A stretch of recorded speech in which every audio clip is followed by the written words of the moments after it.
আসসালামু আলাইকুম, welcome to kitchen craft. আজ আমি তৈরি করে দেখাবো পোলাওয়ের রেসিপি। পোলাও তৈরি করার পর অনেক সময় ঝরঝরে হয় না, পানির পরিমাণটাও ঠিকমতো বুঝতে পারেন না। রান্নায় নতুন কিংবা ব্যাচেলর চাইলে তারাও পারফেক্ট পোলাও রান্না করতে পারবেন।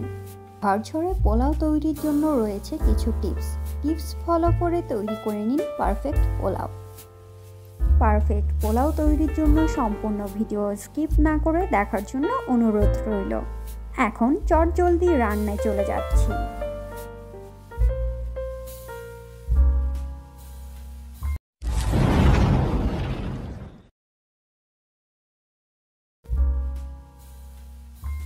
পোলাও তৈরির জন্য প্রথমে একটি বাটিতে নিয়ে নিচ্ছি চিনি গুঁড়া চাল। মেজারমেন্ট কাপের 2 কাপ পরিমাণ পোলার চাল নিয়েছি।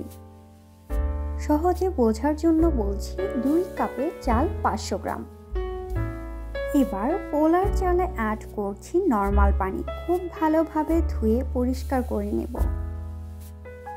চাল ধোয়া হলে পানি ঝরিয়ে রেখে দেব 10 থেকে 15 মিনিটের জন্য।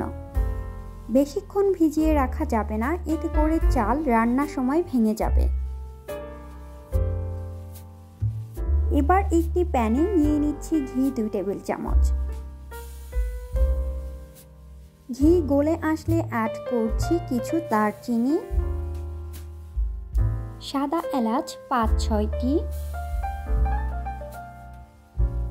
আর সামান্য তেজপাতা। অ্যাড করছি পরিমাণ মতো তেল। চাইলে ঘি গলে যাবার পরেও অ্যাড করে নিতে পারেন।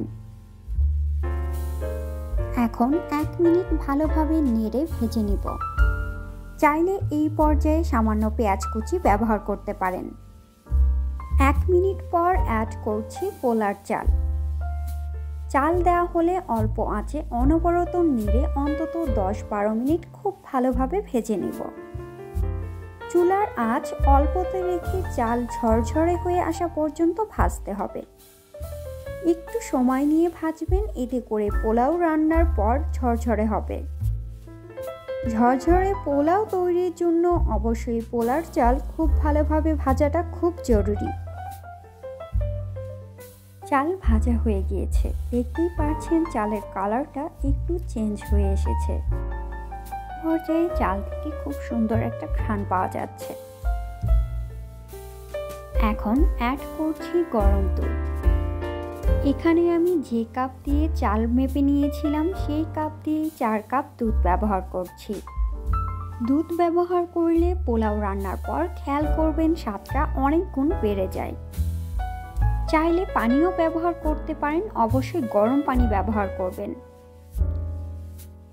আর মনে রাখবেন চাল যতটুকু নেবেন তার থেকে ডাবল দুধ অথবা পানি ব্যবহার করবেন।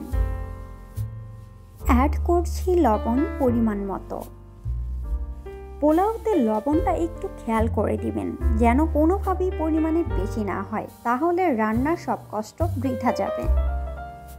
পরিমাণ না বুঝলে একটু কম দিবেন। পানি প্রায় শুকিয়ে আসলে সেই পর্যায়ে চেক করে লবণ অ্যাড করতে পারবেন।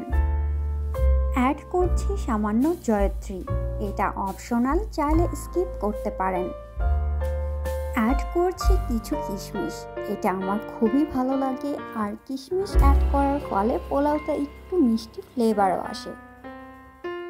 এবার ঢাকনা দিয়ে ঢেকে সম্পূর্ণ দুধ শুকিয়ে আসা পর্যন্ত অপেক্ষা করব। এই পর্যায়ে অবশ্যই চুলার আঁচ কমিয়ে রাখতে হবে। মাঝে মাঝে ঢাকনা উঠিয়ে নেড়ে দিতে হবে, এতে করে চাল সমানভাবে সিদ্ধ হবে। এখানে আরেকটি ব্যাপার বলে দিচ্ছি, অনেকেই পাতিলে পোলাও রান্না করেন।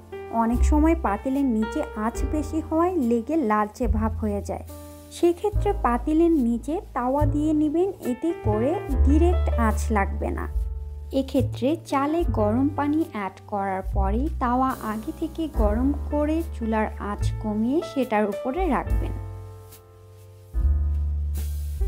দেখতেই পাচ্ছেন দুধ শুকিয়ে গেছে আর রাইস একদমই ঝরঝরে হয়েছে। এই পর্যায়ে অ্যাড করছি ঘি।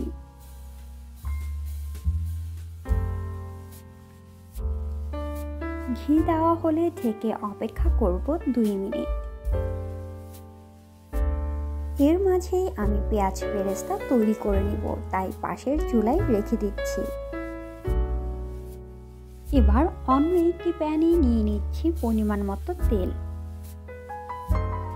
তেল গরম হয়ে আসলে অ্যাড করছি পেঁয়াজ কুচি 1 কাপ পরিমাণ।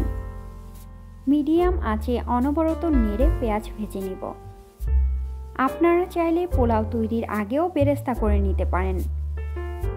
বেরেস্তা তৈরির জন্য অনেকেই মনে করেন যে তেলের পরিমাণটা অনেক বেশি নিতে হয়। ব্যাপারটা মোটেও সঠিক নয়। অল্প তেলেই অনবরত নেড়ে পারফেক্ট বেরেস্তা তৈরি করে নিতে পারেন। পেঁয়াজ প্রায় ভাজা হয়ে গিয়েছে, খুব সুন্দর কালার হয়েছে। এই পর্যায়ে অ্যাড করছি সামান্য লবণ।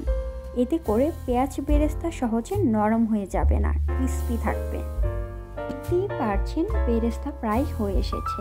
এই পর্যায়ে চুলার ফ্লেম অফ করে দিচ্ছি। এতে করে তেল অতিরিক্ত গরম থাকার কারণে বেরেস্তার কালার ঠিক থাকবে। পেঁয়াজ বেরেস্তার সময় তেল অতিরিক্ত গরম থাকে, আর এই পর্যায়ে অবশ্যই চুলার ফ্লেম একটু আগে অফ করে দিবেন, আর না হয় তেল ঝরিয়ে পেঁয়াজ উঠিয়ে নেবেন। বেরেস্তা রেডি। এখন রাইসে অ্যাড করে নিব। ঝরঝরে পোলাও রান্না শেষ। ঢাকনা উঠিয়ে একটু নেড়ে নিচ্ছি, আর এই পর্যায়ে পোলাও থেকে এলাচ, দারচিনি, তেজপাতা উঠিয়ে নিচ্ছি।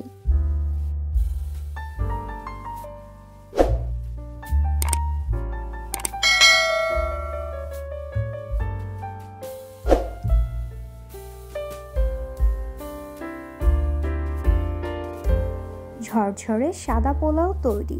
এখন পরিবেশনের পালা।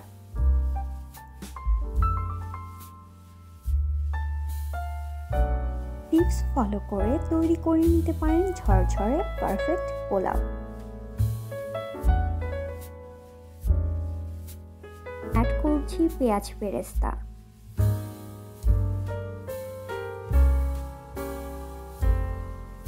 আপনারা বাসায় অবশ্যই ট্রাই করবেন, আর কেমন হলো জানাবেন কমেন্টে। আর আমার রেসিপি ভালো লাগলে অবশ্যই লাইক, কমেন্ট এবং শেয়ার করতে ভুলবেন না।